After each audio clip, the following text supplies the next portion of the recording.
Okay, we all know the times that we've felt like life is so unfair. One of those times, for those of us who are committed to righteousness and following Christ, has to be when people who could care less about Jesus and who could care less about righteousness seem to prosper while our lives are in the ditch. It's that business competitor who constantly cheats on the contracts and wins them, while you are committed to integrity and you lose them. It's why somebody who you know is inherently evil in their life is healthy and robust and travels, and you always get the pink slip from the doctor about, like, you've got a serious health problem here and you have to go through radiation. And it's about people who could care less about Jesus, who live with their spouses till they're 80. And your spouse passes away prematurely. Well, all of that kind of makes us feel cheated. And it kind of makes us feel like maybe we've been good for nothing after all.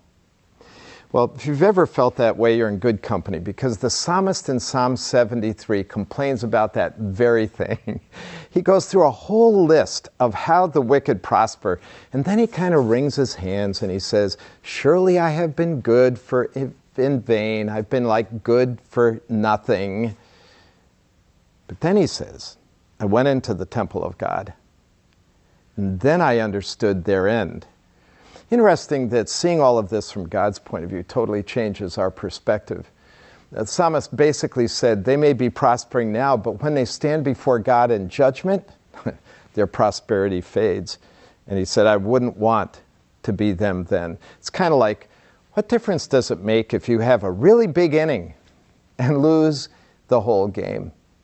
And then the psalmist, as he gets his head into this sane perspective that we have another world to come where we'll be rewarded for our righteousness, says this about life now, though it seems unfair. He says, nevertheless, I'm continually with you, and you hold my right hand.